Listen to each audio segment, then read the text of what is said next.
بسم اللہ الرحمن الرحیم رب اشرح لی صدری ویسر لی امری واحلل عقدۃ من لسانی یفقہوا قولی۔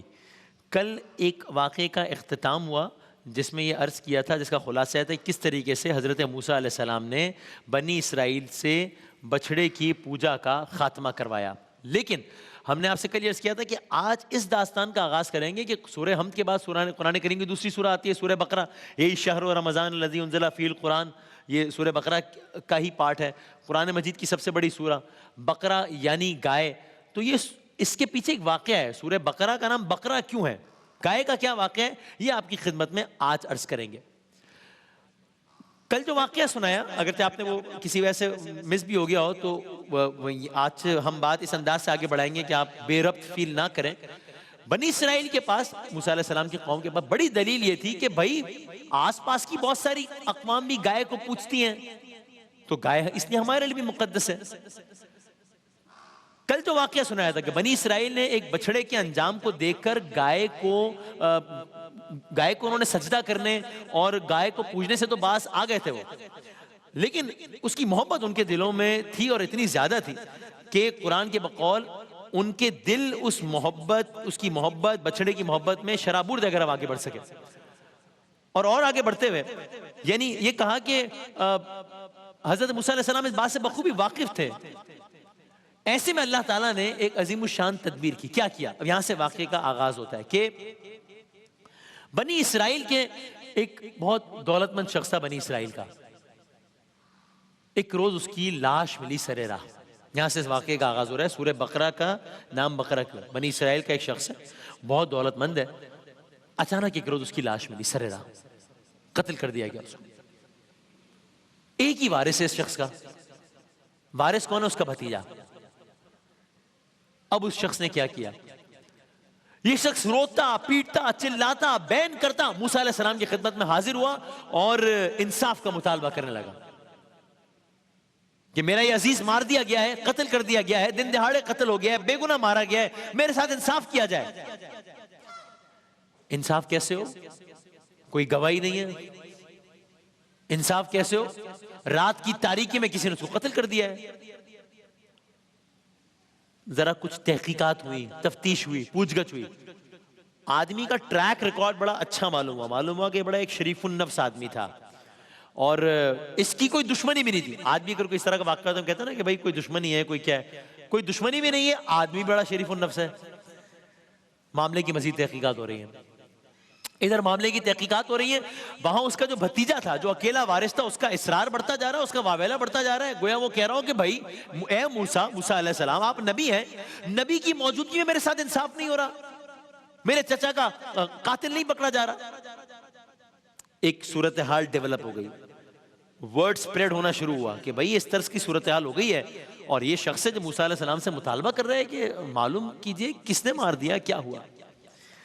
موسیٰ علیہ السلام اللہ سے گویا ہوئے، کلیم اللہ تھے، کلام کرتے تھے اللہ سے، اللہ تعالیٰ سے دعا کی، بار الہا میری قوم میں ایک مظلوم مارا گیا ہے، اس کے قاتل کا کسی کو نہیں پتا، کچھ کوئی ایسی صورت کر کے اس کے قاتل کی نشاندہی ہو جائے۔ کیسے ہو جائے؟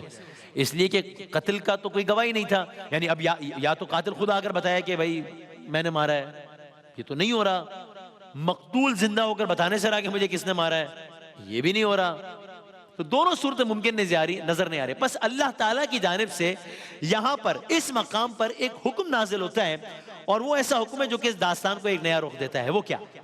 اللہ تعالیٰ کی طرف سے حکم نازل ہوا، بظاہر یہ جو حکم نازل ہو رہا ہے اس کا اس واقعے سے کوئی تعلق ہی نہیں ہے، ایسا لگ رہا ہے کہ اس کا اس سے کیا تعلق ہے، لیکن آگے تعلق بنے گا، آپ دیکھیے گا۔ وہ کیا ہوا؟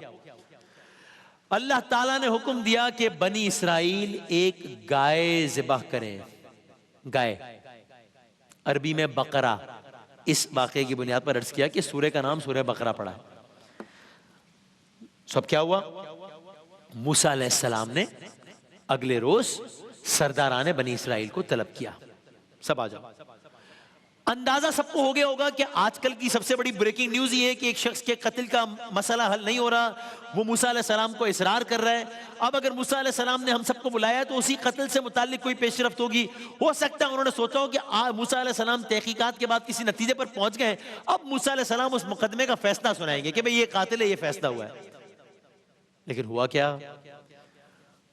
موسیٰ علیہ السلام نے سب کو طلب کیا، دیکھو یہ معمہ ہوا ہے، قاتل کا تاحال پتہ نہیں چلا۔ اللہ کا حکم آیا۔ کیا حکم آیا؟ موسیٰ علیہ السلام نے جب بتایا سب کی حیرت کی انتہا نہ رہی۔ کیوں؟ موسیٰ علیہ السلام نے کہا ایک کام کرو۔ کیا کریں؟ ہم کیا کریں؟ مقتول یہ ہے، قاتل کا پتہ نہیں ہے، وارث یہ ہے، نبی اللہ آپ ہیں، ہم نے کیا کرنا ہے اس میں؟ نہیں، تم ایک کام کرو۔ کیا؟ تم لوگ ایک گائے ذبح کرو۔ گائے ذبح کرو۔ اب یہ دو حوالوں سے حیران کن تھا ان کے لیے۔ اولاً تو یہ کہ وہ یہ سوچ رہے تھے کہ اس سب کا گائے ذبح کرنے سے، بلکہ اس سب کا ہم سے ہی تعلق کیا ہے، پھر اس سب کا گائے ذبح کرنے سے تعلق کیا ہے؟ یہ چیز تو ان کے لیے حیران کن تھی، لیکن اس سے زیادہ ایک چیز پریشان کن تھی، وہ یہ کہ ان کے دلوں میں گائے کی محبت تو بہت حد درجہ بسی ہوئی تھی، اور یہاں پہ گائے کو نقصان پہنچانے کی بات نہیں ہو رہی، براہ راست گائے کو ذبح کرنے کا حکم دیا جا رہا ہے موسیٰ علیہ السلام کی طرف سے۔ تو اب یہ ان کے لیے پریشان کن بات بھی ہے، ناقابل یقین بات ہے، یہ کیا؟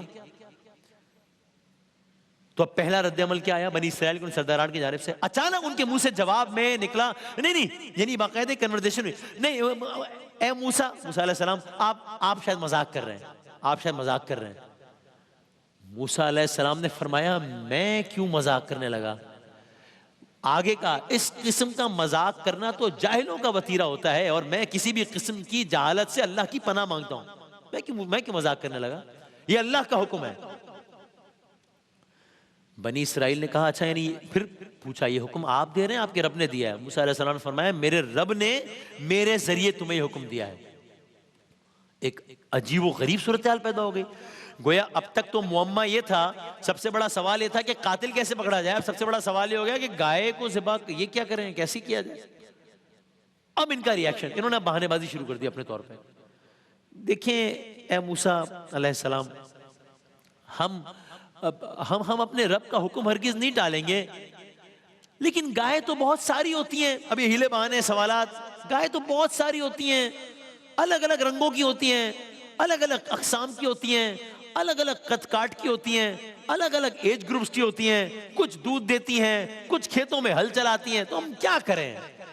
تو پھر آپ ایک کام کریں کہ اب آپ تو رب سے بات کرتے ہیں، تو ذرا اپنے رب سے پوچھ کے یہ بتا دیں کہ وہ گائے کیسی ہو۔ میں نے کچھ علماء کرام سے سنا کہ احسن یہ تھا کہ بھائی یہ حکم ملا ہے اس پر عمل کرو، بات ختم کرو۔ یہ کیا کہ یہ سوالات پوچھ کے اپنے لیے مشکلات میں اضافہ کیا، اور یہ کیسے ہوئے آپ دیکھیے گا کہ بھائی ورنہ کیا تھا؟ موسیٰ علیہ السلام نے کہا گائے ذبح کرو، وہ گائے ذبح کر دیتے، بات ختم ہو جاتی۔ انہوں نے ایسا نہیں کیا۔ کیسی گائے ذبح کریں ذرا پوچھ کے بتائیں۔ ٹھیک، موسیٰ علیہ السلام نے رب سے کلام کیا۔